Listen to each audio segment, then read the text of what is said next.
In this video, I'm going to be reviewing a promotional item that I pretty much received for the purposes of this review, and this is a Gochifix oscilloscope multimeter waveform generator 3-in-1 meter. And we're going to go ahead and do an unboxing so you know pretty much what you get in the box when you receive it, because this is supposed to be final production unit. And here's the back side of the box, some of the specifications on there, and it says 2 channels, 80 megahertz, 200 megasamples, and then of course it tells you the probe, the DC voltage, the current, and everything on there that it can be able to handle. And it says frequency 10 to 10 megahertz, so my assumption is this thing probably has also a frequency counter too as well. But there you go, there's some of the specs. And nothing on this, and then of course the side of the box, the top of the box. And let's just go ahead and see the other side of the box there. And that's just some of the specifications and so forth that this meter can do. Now, I did open this already because I was playing around with it. So when I do the review, I can actually give you an accurate review of it, because whether it's a promotional item or I paid for the item itself, I always pretty much give an unbiased review no matter what. And we'll go ahead and do the same test as I'll be doing with other multimeters and oscilloscope meters and so forth. But here's what you get in the box there. And this here, of course, is the scope meter itself. You do get also some BNC to alligator crypt. I guess that's for the signal generator part of it. You do get the meter probes themselves. And you do get only one, which I wish they would start coming with two. I don't know why they only come with one, being dual channel though. But you do get one scope probe and stuff. And then of course the USB cable for charging and likely firmware update and so forth. But multimeter, it's your typical, multimeter leads and stuff. Nothing special and stuff, but it's typically what they come with most multimeters and so forth. It's okay. It'll do the job if you don't have anything else, but you can get much better probes buying them separate. Now let's go and put the box aside and we'll go and look at the meter. Alright. And then let's just go ahead and slide this out there. Alright. And it's a pretty nice meter actually. I'll show you it right now. Alright, and let's just take it out of its bag. Okay, I'm trying to do this one-handed, sorry about that. You can see there it also comes with a tilting veil. So we'll go and lift this up here. And you'll know overall, nice feel to it. And I also like the fact too, right off the bat, that all your functions are on the front panel. Also, the other thing that I really do like as I was playing around with it is the horizontal and vertical settings is all done here. And then your triggers right there. And then you can enable channel 1 and channel 2 all from the front panel instead of having to go sub-menus and stuff. So pretty nice. And here, let's go and turn it on. Okay. And there you go, and it starts up with the multimeter. It always starts up with the multimeter regardless of what mode you have it. And then if you want to go ahead and go to the waveform generator, you can go there. Of course, you can go to your multimeter functions. And, there it got for hertz and stuff. So I'm assuming that it also, here, if we go F3, that's going to be for your frequency count. And then this is for your AC and DC. Alright. And then here's, of course, for resistors, you can test diodes, capacitors, and so forth with this. And you can switch between modes, of course. And we'll go ahead and test that. Oh, I see. Yep, and there you go. And then there's continuous testing. And then there's your capacitive testing and so forth. So yeah, you got different functions on this thing. Let's go ahead and enable channel 1. And then there you go, and there's your scope portion of it pretty much. So you got channel 1, channel 2, because it is dual channel. And do like the fact, because I have seen other versions of this meter, and they had like red, for example, and so forth, and it was hard to read. And I like the fact that they went ahead, and you can see there, if I go on channel 2, it's green and yellow, so it's easy to read pretty much. Now the screen is, typical what you find Hantex and other units, not as big as, like, for example, this Owen, you know, scope meter too, which you can see it has a very large screen and so forth, and here you go, you just select mode and stuff like that, and you can see kind of size different, but this screen's actually more readable than this screen, even though it's smaller, as you can see right there. You know, this one here is nice and bright, and you can look at it at a different viewing angle and doesn't wash out, and so if we can still read it at any angle and stuff, where the Owen kind of does. But one thing that I like about this meter over the Owen, and then the other thing that I really like about the meter, of course, is the fact that, you know, if you want to do your vertical settings for your vertical sensitivity and stuff like that, you can see there I can adjust it with the meter. If I want to do the horizontal time base there to set your sweep settings, you can go there and you can change your sweep settings just at the button. Where here I would actually have to go into a sub menu, which is this right here, and then they'll allow me to change the horizontal, and then I'll have to go back and forth to do the vertical and horizontal. Here it's all on this right here, and I absolutely love this. It's one thing I hate about this. You know, this is a very good handheld oscilloscope. It's the fact that I don't like and find annoying that in order to do vertical and horizontal and stuff, you got to go into a sub menu and then go back and forth, kind of making it a pain to use pretty much.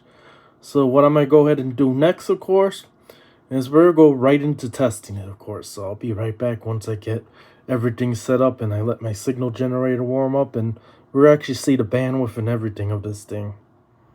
So I have my arbitrary waveform generator warmed up pretty much, and of course I have a 50 ohm resistor in line. So we're going to go ahead and do some bandwidth testing essentially and stuff like that, and see how well the scope can actually handle. So I got right now, let's go and turn it on, of course. Let's just do the auto set, see how well the auto set works. Okay, that's the nice thing about this thing too, is that the horizontal and vertical you can adjust just using this arrow pad right here, and no problem. Now to pull up measurements and stuff like that, you can, if I remember correctly, you can go here, and then you can go to time. You go to frequency, of course, and then we'll go back, and then you can go to voltage, and we can do peak to peak. All right, and then to get out of it, you just go there, and you can see there it's reading bang on 1 volt peak to peak at 1 kilohertz, no problem. And yep, we got a pretty good sine wave. Now let's just do a square wave, and yep, square wave looks fairly clean, no problem whatsoever right there. And then we'll do a ramp, of course. And ramp's looking pretty good, so it's not a problem there. Let me go and try to get it out of the glare there so you can see it. So now we'll go back to sine wave real quick, and then we'll go ahead here, and then we'll just increase the frequency to 10 kilohertz pretty much right about there. Yep, and reading bang on 10 kilohertz, 1 volt peak to peak, not a problem there. And we'll see what a square wave looks at 10 kilohertz. Pretty clean square wave, and then we'll go to ramp, and ramp's not a problem. So yeah, very well actually. So let's just do now, let's just up the ante here, and we'll go 100 kilohertz here. All right,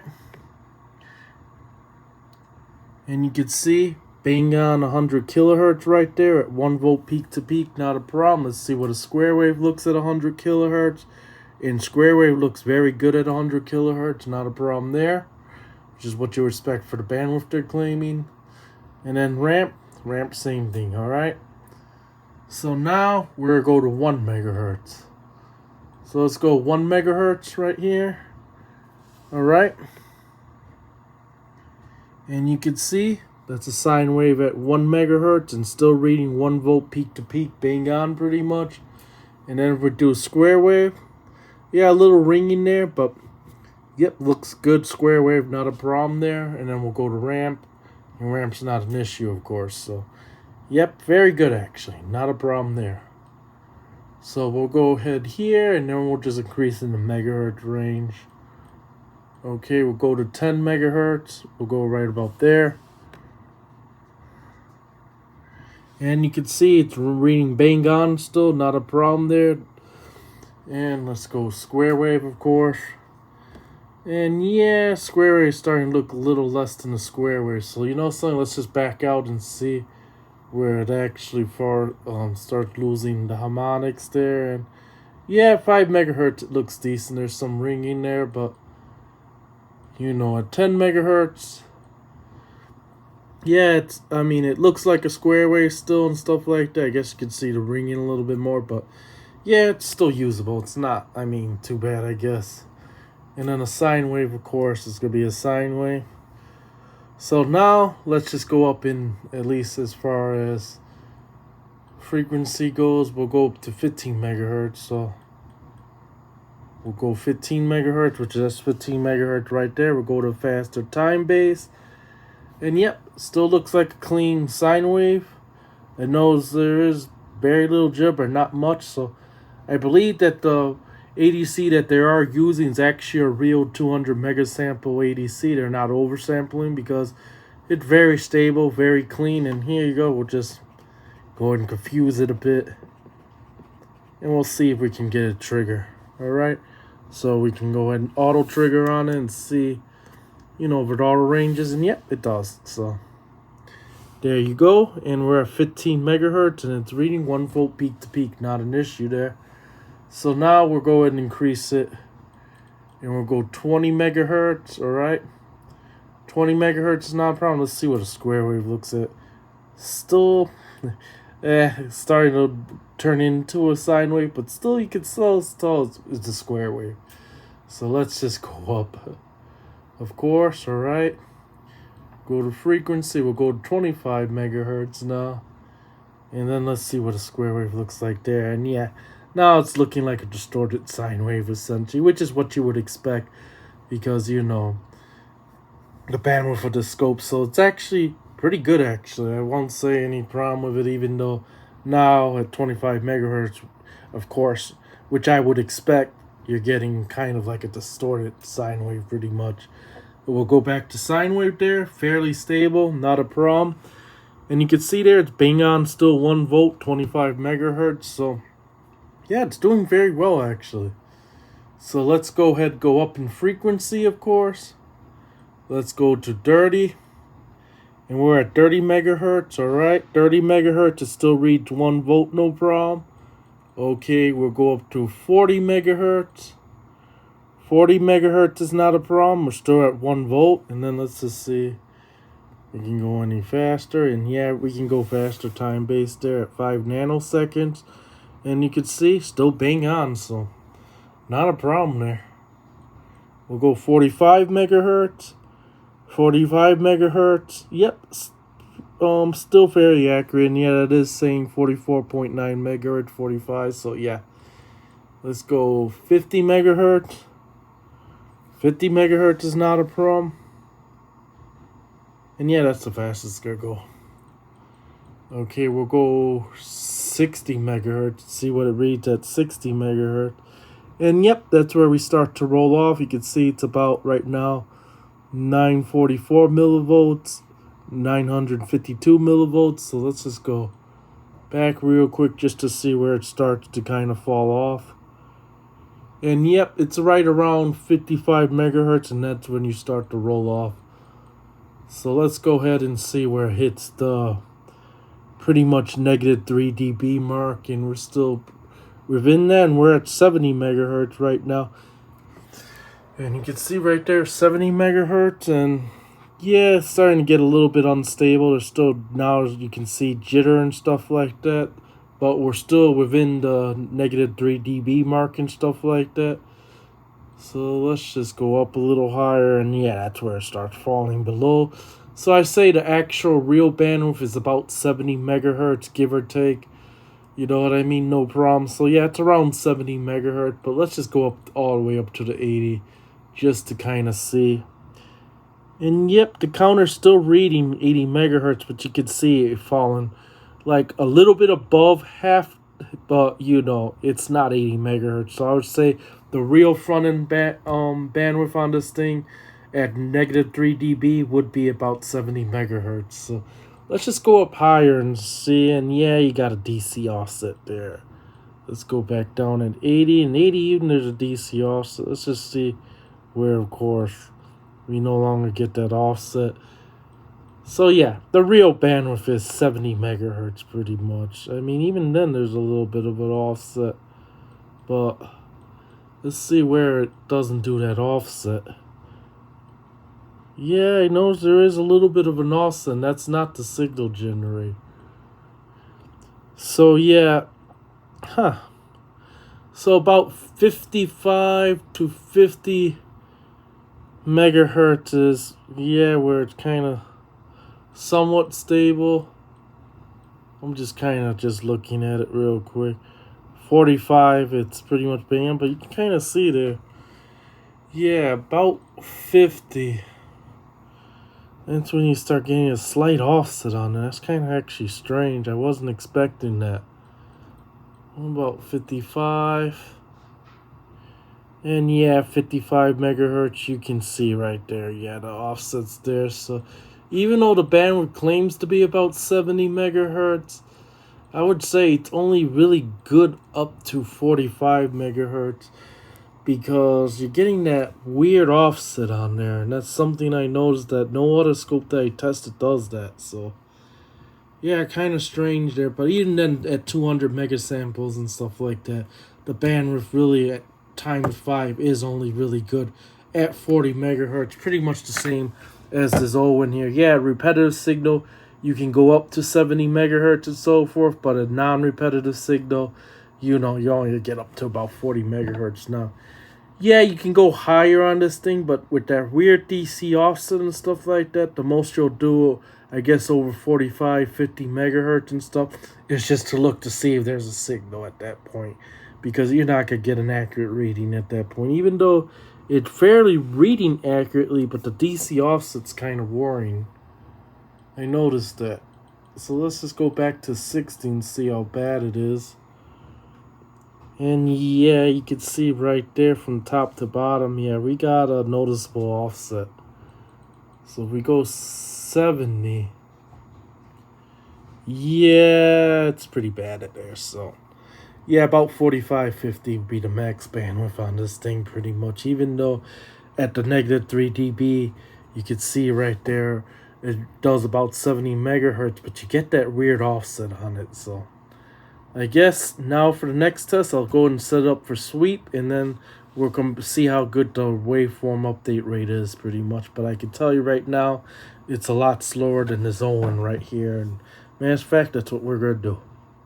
So I do have sweep now turned on, and as you can see here, we can go ahead and watch this and see kind of where it falls off at. So you can see it's doing pretty good,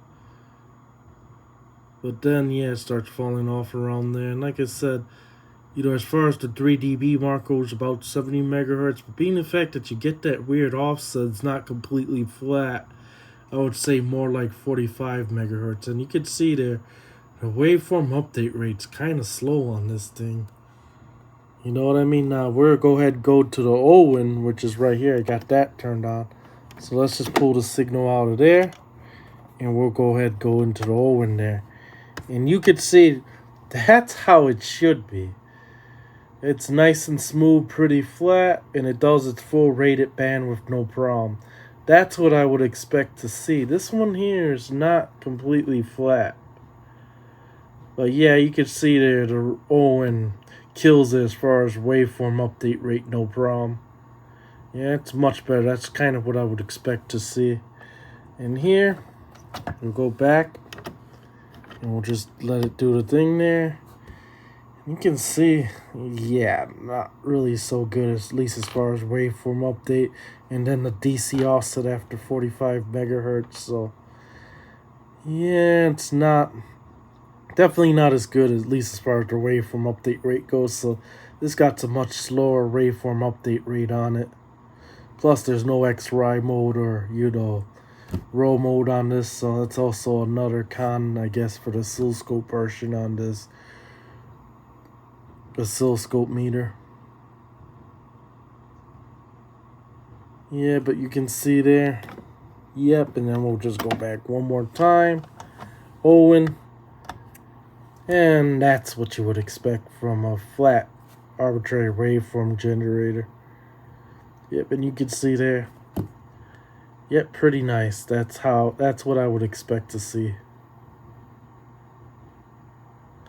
So there you go, and I guess in the next part I'll go ahead and move into other testing.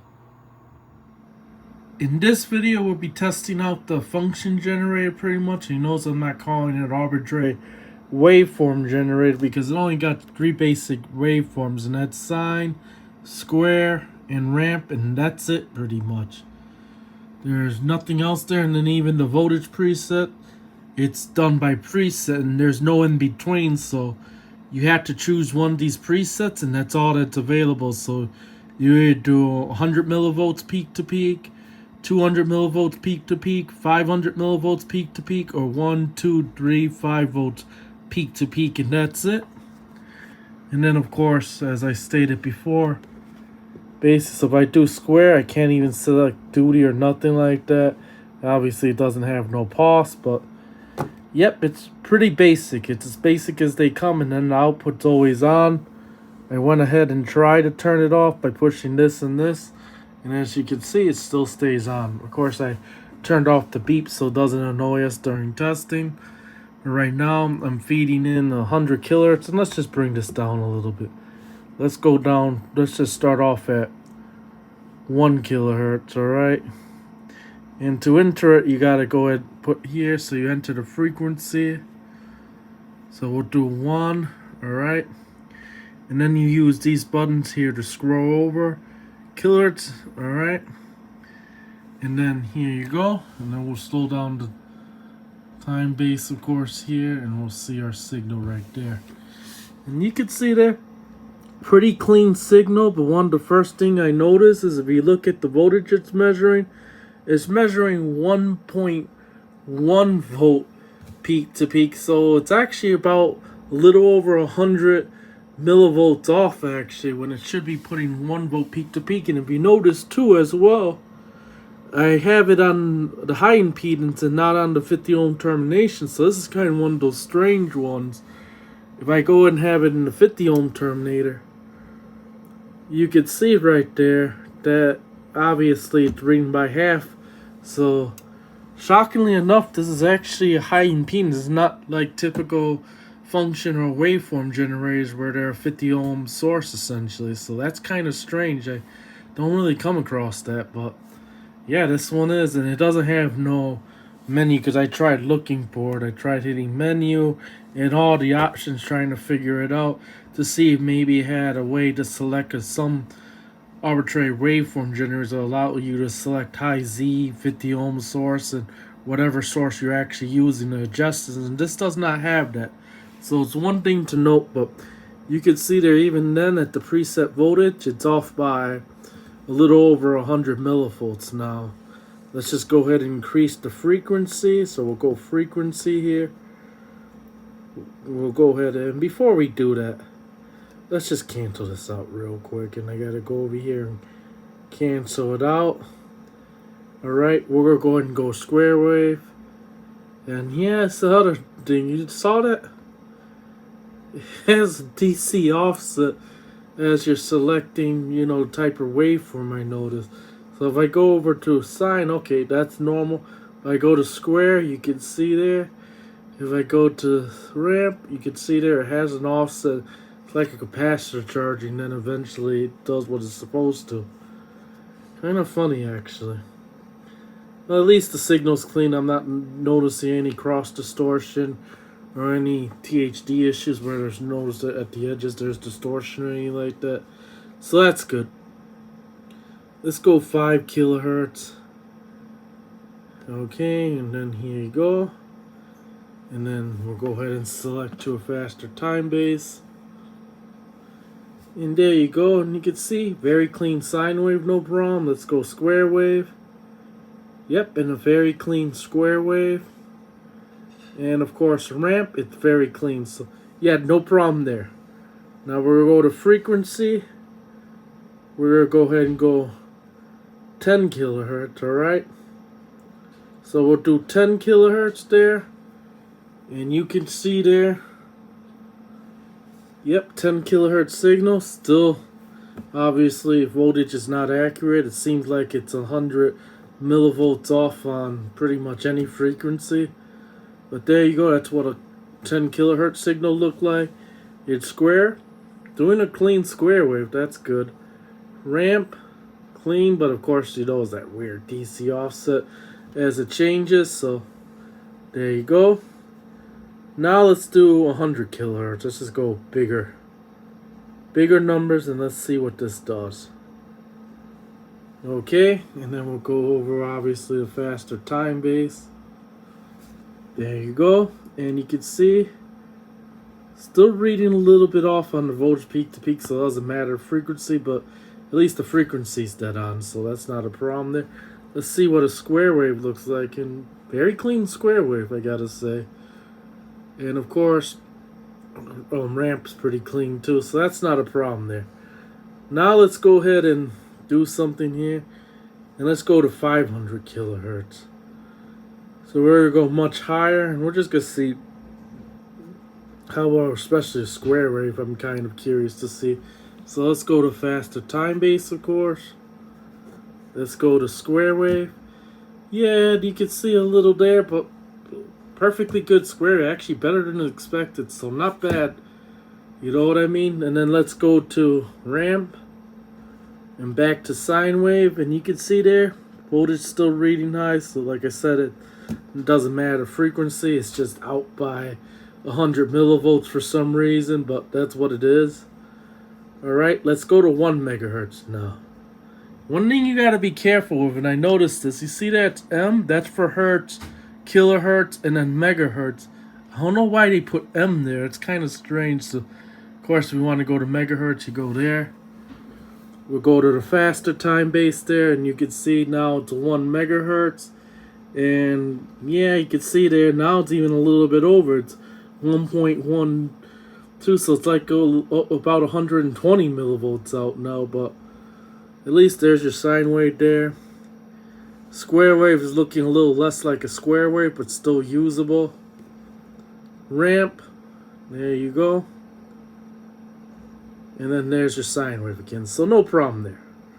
Alright, so now we're going to go frequency, and we're going to go 2 megahertz.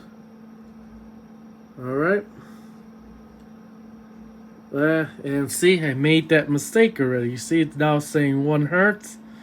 And that's because, like I said, they confused. I don't know why they made them look the same. I accidentally hit this. But there you go. Now we're back right. And yeah, I'm noticing some distortion right there. So, yeah, THD definitely is now worse. So, yeah, I kind of knows that because I work on a lot of amplifiers and stuff, and distortion's one of the things I look for. But yeah, it's pretty bad there. And of course, square wave, well, it's not really looking like a square wave and looking like a deformed sine wave.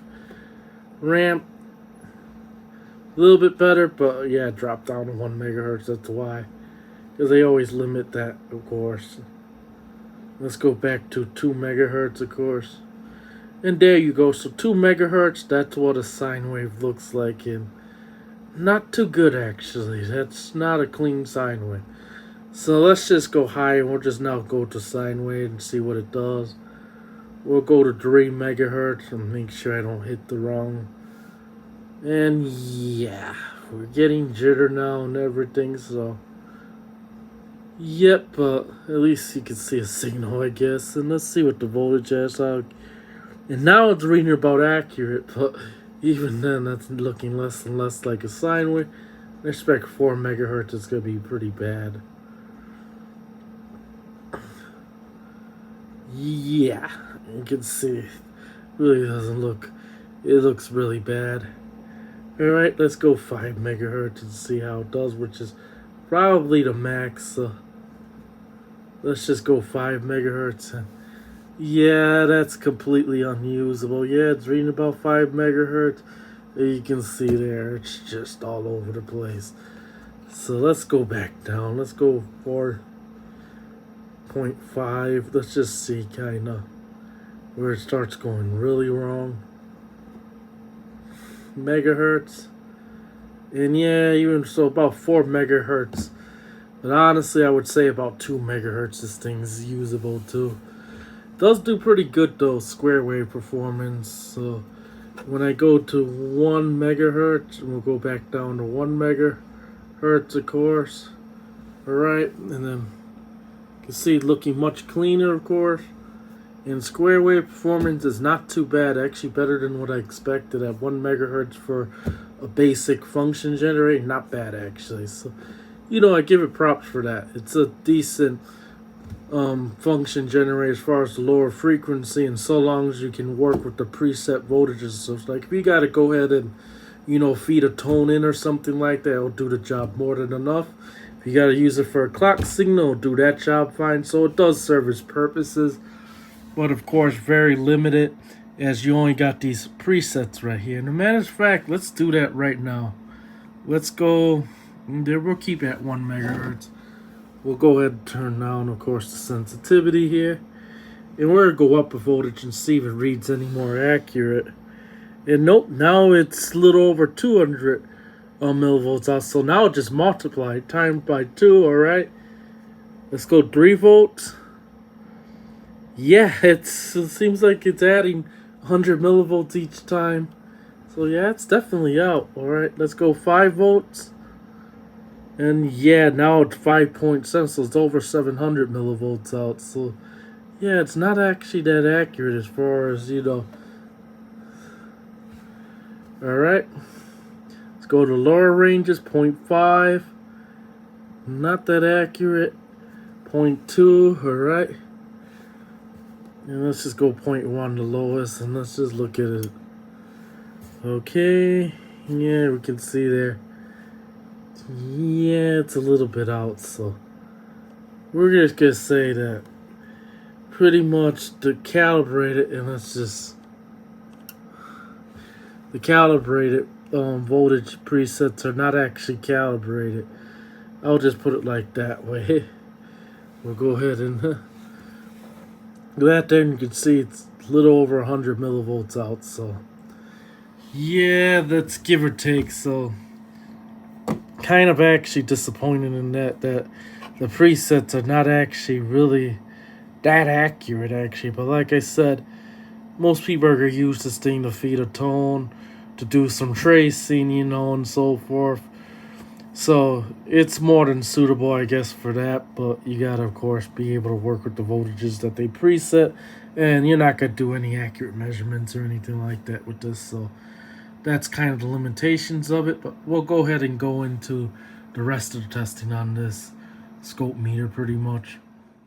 So now we're going to do the true RMS pretty much test and see what the frequency that it can handle pretty much.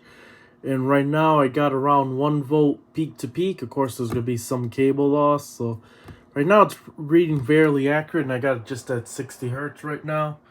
And then we're going to increase the frequency and see where it starts to drop off at. So, okay, we're going to go to here. We'll go to frequency, and then we'll just adjust it.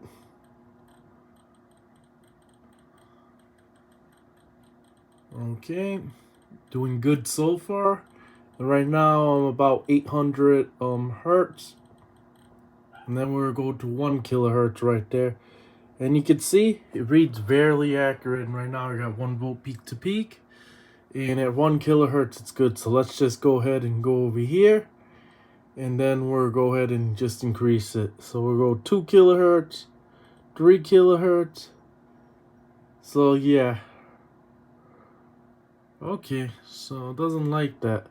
So about 2 kilohertz is pretty much the max bandwidth on this meter here. And I'll go ahead and show you a fluke meter and see what it can do. So let's turn this off. Alright, and then here I got a fluke for reference. Okay, and then we'll go ahead and put the fluke in the picture essentially, and then we'll do the same test pretty much. Alright. Okay. We'll go and turn the output on. And right now that's at 2 kilohertz, and then we'll go back down, of course. We'll go to 1 kilohertz. Okay, and then we'll go to 60 hertz here. So let's go 60 hertz, and let's start from there. And you can see it's reading bang on essentially. And then we'll go and increase it the same way that we were doing there. And you can see there, pretty good actually. Okay, so we'll go up to 1 kilohertz, but this is where the flukes are kind of special. So here, we'll go up in frequency now. Now we're going in kilohertz range. And right now we're at 6 kilohertz, and you can see right there, no problem whatsoever at all. Okay, we're at 10 kilohertz, and you can see pretty good. Alright. And then we'll just go up to 25 kilohertz. And you can see there, increased a little bit, but still pretty good. Okay. And here we'll go ahead and go to, you know, right now we're at 60 kilohertz, and you can see, still pretty good. Okay. Then it drops back down a little bit like where it's supposed to be, and that's at 75 kilohertz, no problem. That's at 90 kilohertz, and then it starts falling off, of course, because the max it can handle, as it claims in the specification, is 100 kilohertz, and that would be expected if I go over 100 kilohertz. Let's just see how much higher it goes, and there you go, it starts dropping off. So, you know, this meter's good up to 100 kilohertz, essentially. We'll go ahead and just put it back down to 1 kilohertz. But the reason why this test is kind of important is because most meters can't actually handle true RMS very well, at least in the higher frequencies. One of the reasons why I got one of these old school, you know, RMS meters right up here and stuff like that, because I do a lot of biasing and stuff like that. And it's much more easier, of course, to see the needle when you're peaking and stuff like that. Let's say you're doing alignment of a head, or if you're trying to bias and stuff like that, where I can go ahead and see the needle move a little bit. And these can read accurate. I mean, this one here up to about 200 megahertz. This one here around 600 kilohertz and stuff like that. Now, the fluke meters can do it too, because they got a wide band, you know, they can handle pretty much wider frequencies and stuff like that, no problems and stuff like that. And this claim, it could do up to 2 megahertz, but they probably mean the frequency count, maybe not the multimeter section up, because you could see it started falling off. And let's just go ahead and put that back there, because it definitely doesn't get up to 200 megahertz, at least as far as true RMS goes. But they didn't necessarily put that, so it might not be able to do it. Most meters cannot. So let me go ahead and get that in there real quick without, you know, damaging anything, of course. And you can see there at 1 kilohertz, no problem, but 2 kilohertz, no problem. But if I start going to 3 kilohertz, yeah, there you go.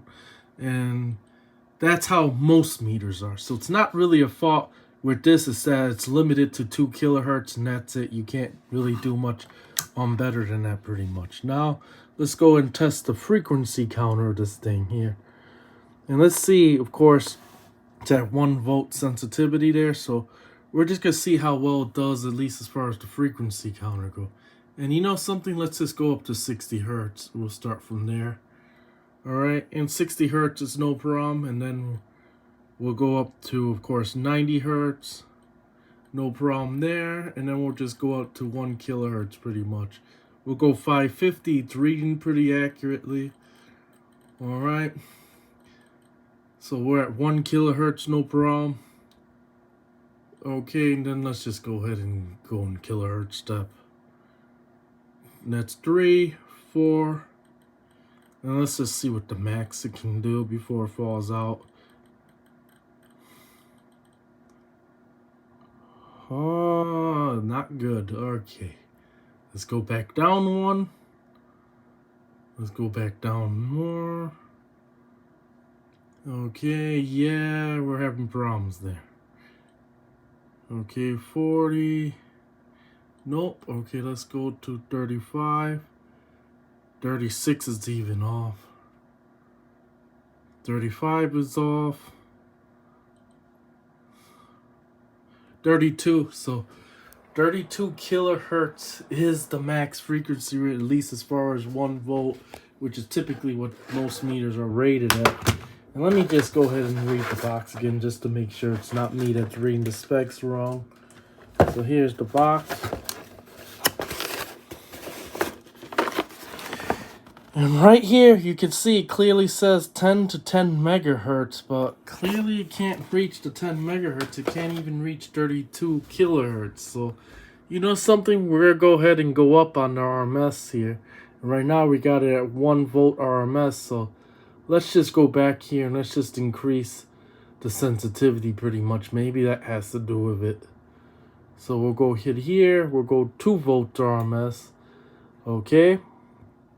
So 2 volts RMS, and then we'll go back to frequency, and then we'll try to go up and see if it reads more accurate. Okay, 33 now it's reached, so yeah, it does help actually. 36. Let's see if we can get to what they claim. Okay, 47, 51, 54. Yeah, it's doing much better now with the higher sensitivity.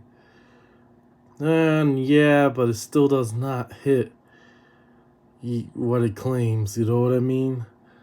So 58, 56, now it's a little bit up still, 55. Let's see where it's actually pretty accurate. So 54 kilohertz is the max, at least as far as 2 volt RMS peak to peak. So let's just even go higher. Let's adjust the sensitivity here. So we'll go amplitude, and we'll go ahead and go with the max this thing probably can put out. So we'll go and put 3. Actually, this thing can put out a lot more than that, but we're going to go ahead and just keep trying to see where it falls out. 54, 55, yes, so it does help. If you increase the sensitivity, it does actually help. So let's just see what it takes to get to the rated specs that they claim. And nope, don't like that. So okay, let's go back down. 69 and then 70. So 69 is actually pretty much, and that's going 3 volts peak to peak. So, you know something, since we know that works, let's go higher. So let's go 4 volt RMS if we can. No, 3.5 is the max. So 3.5 volts we'll just have to go, but let's just go higher now. Let's see what it can do. Plus, I don't want to put too much voltage on this terminator right here because I don't want to burn it up. Okay, 74, 76. Yeah, 75 is the most that we're going to get out of this pretty much. But you know something? Let's turn this off here real quick, because I don't want to overheat this here. And we're just going to go ahead and put it direct. Alright. And we're going to go ahead and try that. So I'll be right back once I get the terminator off. So now that I got the termination removed and stuff like that, I got it set back down to 2 volts RMS and stuff like that. And you can see there it's rating 75.99. I got it at 76 kilohertz, so it's about right. Alright, so now here we're going to increase the frequency and see if we're getting better results pretty much by adjusting the sensitivity. 78, 79, 80, and I'm just trying to get close to 84. So 83, we're only doing marginally better, alright? Actually, let's not turn on the other channel. Alright, and then let's go ahead and decrease the voltage, of course. So here we go.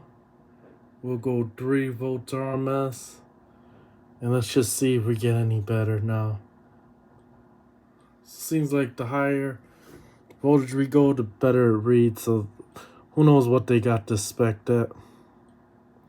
78, 79. Yeah, I would say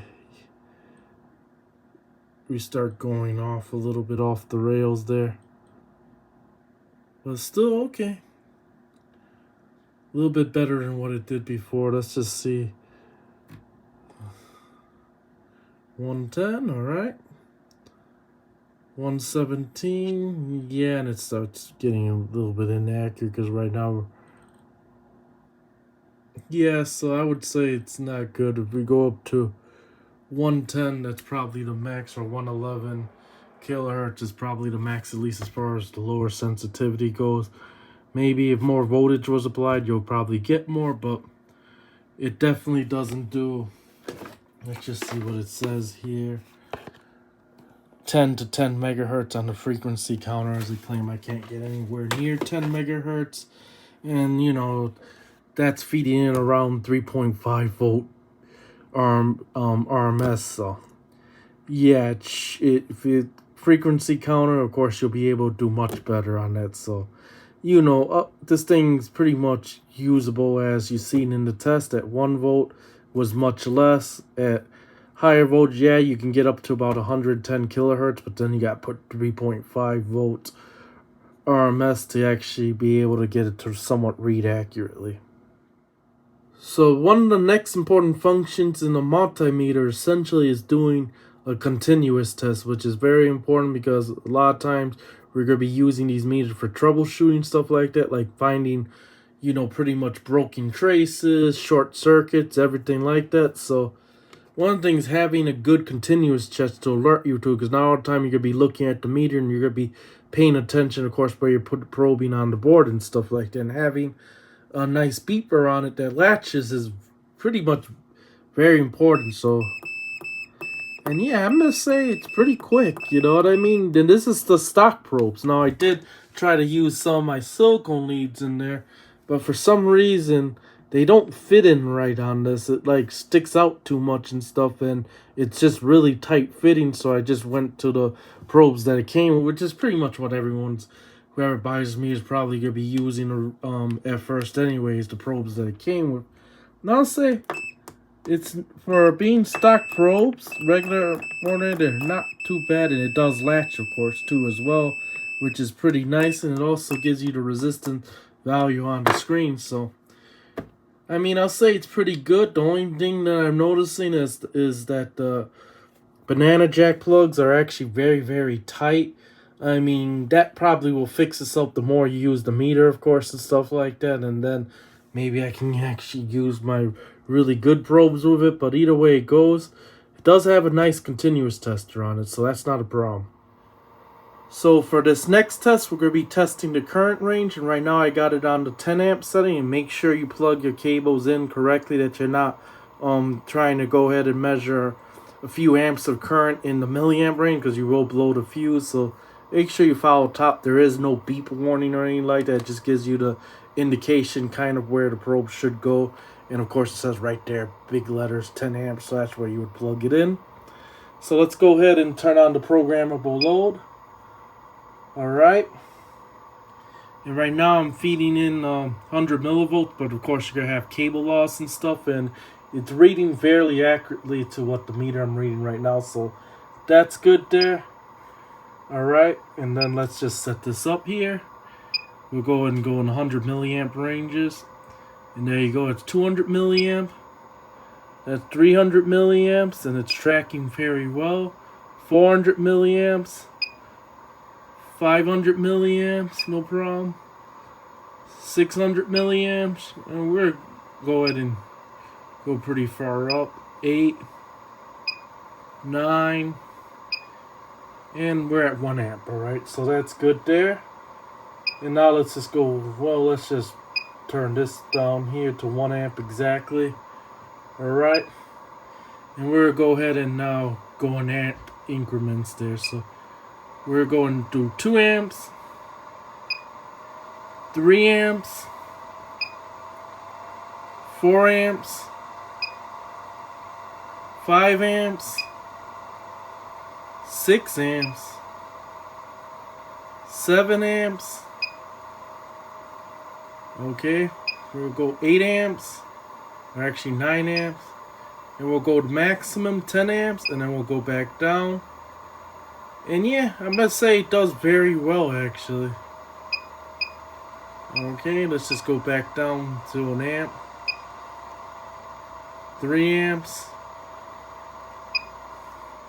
2 amps, 1 amp, alright, and then we'll go ahead and go back to the millivolt Okay, and then we'll go back to like, we'll go back to 100 millivolts pretty much right there. And you can see it does pretty good actually, so no complaints there. So now let's go into the milliamp range. So we'll go ahead and take this out here, of course, alright. And of course you gotta be careful too. So here you go, we go to DC milliamps and we'll see how well that does pretty much. And it says 500 milliamp is the max, so you don't want to exceed that because you will blow the internal SMD fuse inside it, so we got to be careful. Okay, so here you go, and these things are really tight. Of course that will loosen up as you use the meter, of course. So right now, of course, we're at 100 milliamps reading 98 milliamps, which is correct because that's what my other meter's reading off to the side right there.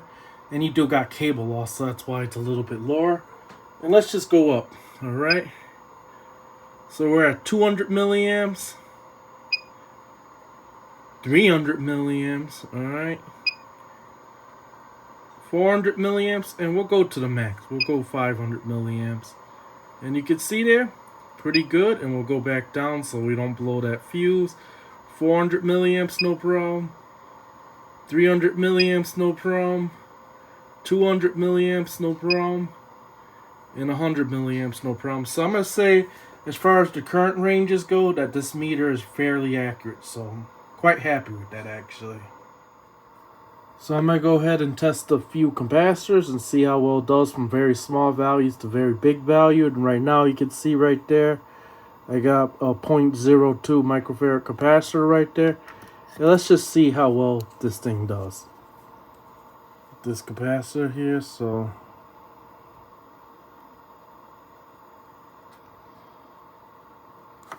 there you go. And yep, I would say that's fairly accurate. It's reading close to about 18, 19 nanovarads, which is about what the capacity is on this thing. So yeah, it's very good. Alright, let's go to a much larger capacitor now and see how well it does on that. Okay.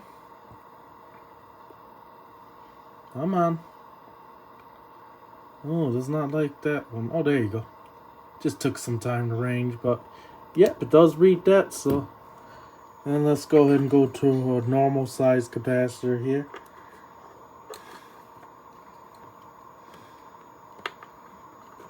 Okay. Let's see how well it does with that. And yeah, that's pretty close because that's what it is 470. You can see right there. So yeah, that's about right. So yeah, capacitive is not a problem. And I already went ahead and kind of did a test on resistance and stuff like that. And it's fairly accurate. Most of these multimeters are, as far as the other modes go and stuff like that. It's not really an issue with these because they use a chipset now on them and so forth. So yeah, I say as far as basic multimeter goes, it's pretty good. It is a little bit slow to range and stuff like that, but it's fairly accurate and stuff, and it'll get the job done pretty much. So I went ahead and dug out some resistors and figured, well, let's go and test them and just see how it does anyway. So here you go. I got this 5%er right here, and this should be about 270K is what I would expect to see.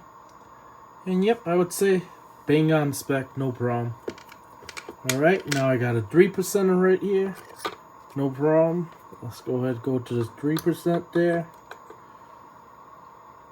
Okay, and yep, it's right around 10 ohms, which is what it's rated at, so no problem there. And you can see it right there, that's exactly what it says, 10 ohms. So yep, pretty good there. Alright, and then here we got a 1%er here. Okay, and it should be 0.1, and yep, it's bang on 0.1, no problem there. Okay, and then you got a random resistor right here. Let's see what that does there. And yep, it's a 1.5K, and that's pretty much what we're getting. So yep, resistance is no problem with this thing.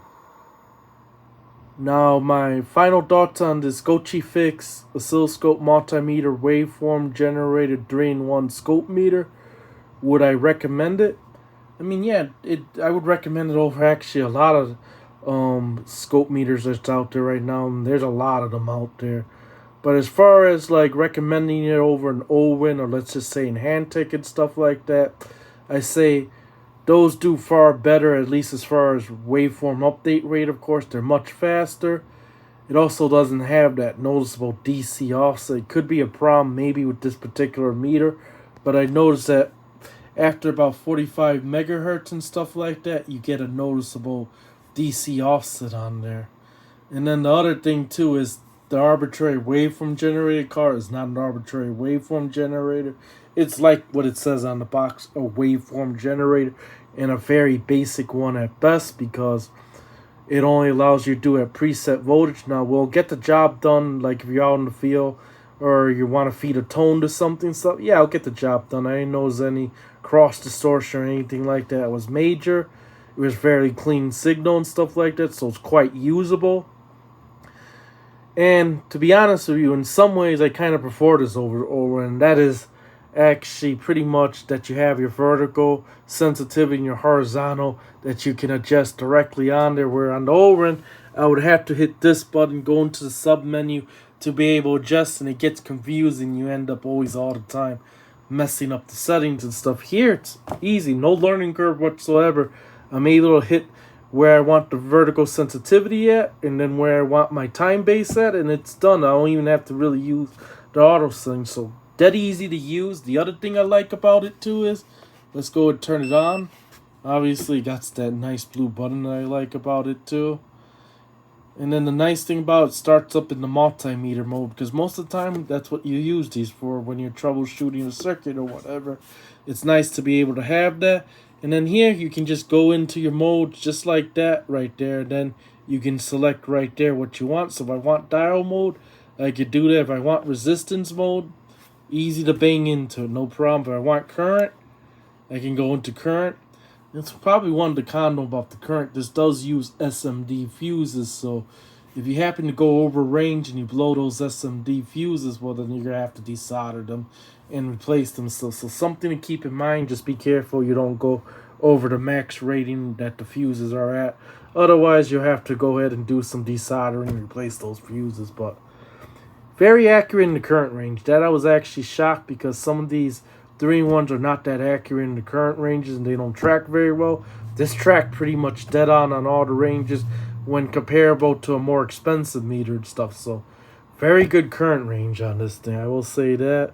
Then of course, if I want to go to the arbitrary, or I should say function generator, you can do that. And then if I want to turn on the oscilloscope, you can do that there. And the nice thing about it is, I had this thing on for over 6.5 hours. And you can see that battery's still full, and I didn't even charge it. So yeah, that's pretty good. This thing got definitely much better battery consumption, at least as far as drawing less current than the Owen does. Because the Owen, if I go ahead and use the oscilloscope on there, I'll be lucky the battery lasts about 4 or 5 hours. This here has gone over 6.5 hours, and it hasn't even jumped. So yeah, in those ways, it's actually better than the Owen, actually. And the nice thing about it too is, if you want to go to channel, you want to go and select what probe you're using, the bandwidth on, and just to let you know, because this one caught me off guard too, is it always defaults to the bandwidth limit on. So if you're measuring higher frequencies, turn it off. But if you're doing lower frequency, then just leave it on, of course. But yeah, pretty easy to get into the modes, you know. And you can select if you want to go and remove the AC component and so forth. I mean, the DC component, I should say, then you can if you want to look at ripple or whatever. And that's another thing too I do want to note here. Let me go and turn this off real quick, and I'll go ahead and spin this around and show you. Is that it is using metal BNC, so if you're using this as an isolation scope, you got to be careful, because it can easily touch that. Let's say you have line and neutral reverse, and of course get a nice shock, of course, and stuff like that. So if you're using it, of course, you want to cap it off. And then the probe it came with, which I was kind of shocked, you know, it came with a regular standard probe that has a metal BNC. So yeah, if you touch that, even though it's recessed in, it's easy to touch and stuff like that, and you can get shocked. Now the good thing about it is, I got Tektronix one right here, and yeah, they fit in no problem. I was able to twist it all the way and then when in no problem, just make sure, of course, if you're using real isolated probe, that you also too cap those off there, and then you don't gotta worry about it, of course. So if you're using a single channel mode, you want to be careful not to touch this, because this is not a truly isolated scope, as in this, it shares the same ground plane as each of the channels and stuff like that. So you do have to be careful with that. But I guess this concludes the review of the Gochifix scope meter, essentially.